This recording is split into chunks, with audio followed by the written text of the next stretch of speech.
Magandang umaga po sa inyong lahat ng mga tao dito sa buong mundo. Ako po ito si Misyonaryong Diosdado Sigado Hiling Jr., the Missioner of the Master of the Universe, the Santissima Trinidad, God of all gods, King of all kings, Master of all masters, Divine Master Ben Idireclo Sr., King of all kings, Master Ben Idireclo Jr., Divine Grand Master Ben Madron Iclio I. Pizza City po ngayon buwan ng Setyembre 2020.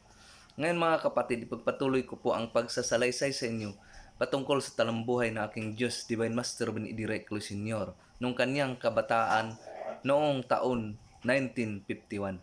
Nasalaysay ko na po sa inyo na noong 1951 ay umuwi na sila doon sa isla ng Kabilan, Dinagat Islands dahil nga huminto na sa pag-aaral sina Divine Master Benedirecto Sr. at si Tatay Moises Iclio. Ngunit hindi alam ng kanyang ina na si Nanay Justiniana na nagpatuloy pala itong si Divine Master Benedirecto Sr. sa kanyang pag-aaral at tinapos niya ang grade 6 na grado diyan sa Surigao Elementary Central School. At noong panahong iyon, 1951, ay umalis nga itong si Divine Master Benedirecto Sr. sa lugar ng Kabilan Islands at pumunta doon sa Panyog. Doon mismo sa pamahay ni John Digal. At natapos nga ang kaniyang naging misyon doon na pakipaglaban sa mga engkanto na hindi nakikita. At napatay nga niya yun halos lahat na sakay ng isang barko.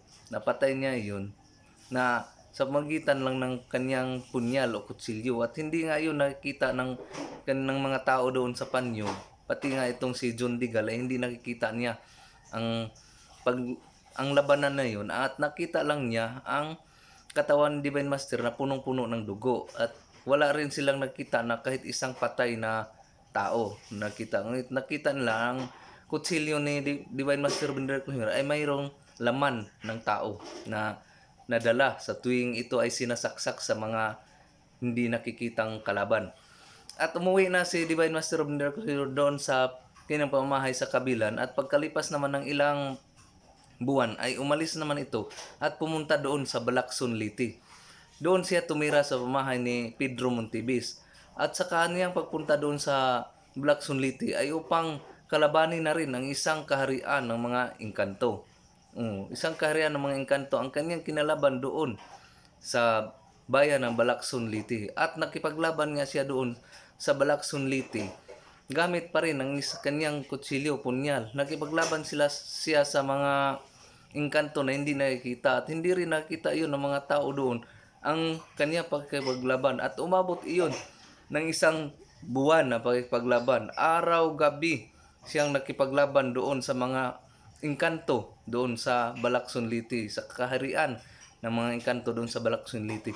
Dahil gusto ng mga engkanto na patayin na itong si Panginoong Divine Master Benedirecto Sr. dahil natakot sila at buong akala nila na siya ang sisira ng kanilang kaharian ng mga engkanto. Kaya gusto ng mga engkanto na patayin. Kaya araw-gabi ang labanan nila. At itong si Panginoong Divine Master Benedirecto Sr. ay parang susuko na nga siya sa kanyang sarili dahil sa sobrang pagod. Dahil sobrang pagod sa araw-gabi na pakipaglaban. Ngunit sa tuwing maisip niya ang mga tao dito sa mundo na nangangailangan sa kanya dahil ang inano niya na kung siya ay mawala ay paano na ang mga tao dito sa buong mundo? Sino na ang tutulong sa mga tao dito sa mundo? Paano na ang kaligtasan ng mga tao dito sa mundo? Kaya kung maisip niya ang ganong mga senaryo mga kapatid ay biglang bumalik naman ang lakas niya sa kanyang pangatawan at buong tapang niyang hinarap ang isang kaharian ng mga engkanto na siya lang mag-isa. Hinarap niya ito, siya lang mag-isa. At nilabanan niya ito at natalo nga ang buong kaharian ng mga engkanto. Natalo ni Panginoong Divine Master Benedirecto Sr. ang buong kaharian ng mga engkanto doon sa Balakson Liti. Kaya nang matalo na iyon, sa loob ng isang buwan na pagkipaglaban, ay umuwi na itong si Panginoong Divine Master Benedirecto Sr. balik doon sa Kabilan Islands. Bumalik siya doon sa Kabilan Islands na hindi alam ng kanyang mga kapatid, hindi alam ng kanyang mga magulang, Nanay Justiniana at mga barkada na umalis pala siya. Dahil at the same time, sa pag-alis niya, mayroon kasing isa pa ring Rubin na natili doon mayroon pa rin siyang katawan na natili doon, nakipagsama sa lamuha sa mga barkada sa kanyang ina. Kaya hindi rin napansin ng kanyang mga magulang, mga kapatid, mga barkada na siya ay nawala dahil mayroon mang papalit, mayroon mang ibang Rubin na nakisalamuha sa niya. At the same time mga kapatid ay yung taon na yun 1951 ay nandun pa siya sa Pilipidos sa Cotabato mismo, lungsod ng Cotabato sa kapilya ng Santo Niño. Nandun pa rin siya nang gagamot. At isa nga sa nakasaksi nito ay itong si Andres Ortiga na isang kapitan ng lansa na MV Abilina. Biyahe Cotabato hanggang Kiamba. Itong si Andres Ortiga ay mayroong isang anak na may malubhang sakit, may malubhang karamdaman. Kaya nang nabalitaan niya ang patungkol sa isang milagrosong bata na tinatawag noon na Dr. Laway, ay agad-agad siyang pumunta doon sa Pilipidos, doon sa Santo Niño na kapilya. At nakita nga niya, isa ito sa nakasaksi na nakita niya na sa mismong mga mata niya nakita na ang lumpo ay nakalakad, ang bulag ay nakakakita, ang bingi ay ang bingi ay nakakarinig, ang pipi ay nakapagsalita. Ang mga kanseros na mga sakit ay kaagad-agad talaga mga kapatid na nalunasan. Sa pamagitan lang ng pagpahid ng laway. Pagpahid ng laway lang ang ginagamit, kaya tinawag siya doon na Dr. Laway.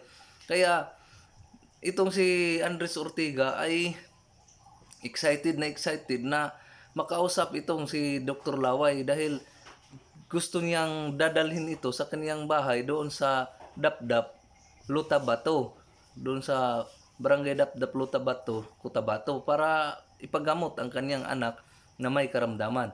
Kaya nang matapos na ang panggamot ni Panginoong Divine Master Benny Reclus Sr. dahil libo-libo talaga ang nagpapagamot araw-araw mga kapatid at gabing-gabi na nang natapos na yun, wala nang pasyente na dumating. Kinausap niya ito na dadalhin niya doon sa kanyang pamahay itong si Panginoong Divine Master Benny Reclus Sr. At pumayag naman ito. Pumayag ito, hindi talaga ito nag-atubili na sumama rin kay Andres Ortiga. Kaya nang sumama ito kay Andres Ortiga, ay nagpapasan ito. Sasama siya basta isakay siya dito sa kanyang balikat. Kaya sinakay ni Andres Ortiga si Panginoong Divine Master Benny Reclus Sr. na isang bata pa noon na nasa edad 12. Sinakay niya dito sa kanyang balikat at lumakad sila. Nilakad lang nila mula sa Cotabato hanggang doon sa Dapdap, Lutabato. 2 oras ang kanilang nilakad at nang lumakad nga sila mga kapatid ay sumama pa itong mga tao na gumaling na sa kanyang mga karamdaman. Sumama. Ang nangyari parang isa silang prosesyon dahil libo-libo man ang sumama. Parang isang prosesyon sila mula sa Cotabato patungo doon sa Dapdap, Cotabato.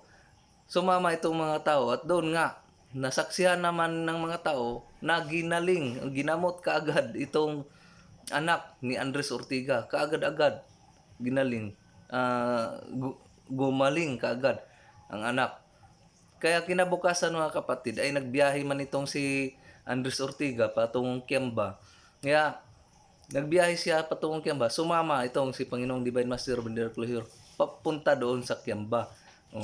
Pagdating doon sa Kiamba ay bumalik naman at pagbalik isinauli ni Andres Ortiga si Panginoong Divine Master doon sa Pilipidos.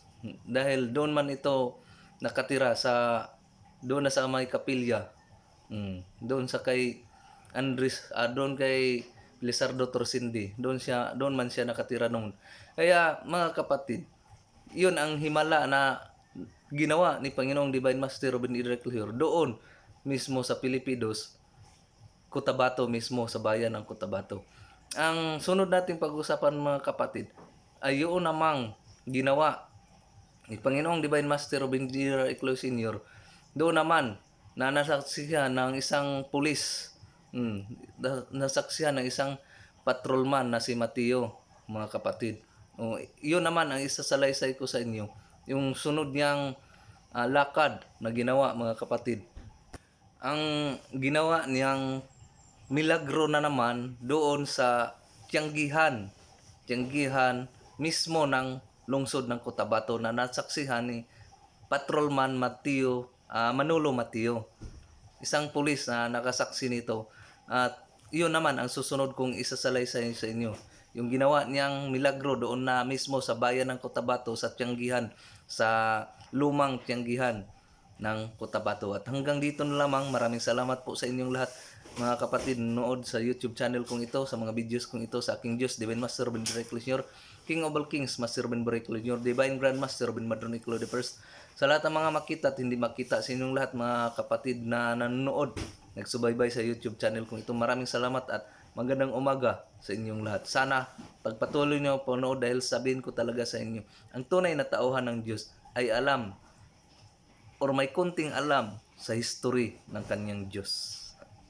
Magandang umaga uli sa inyong lahat.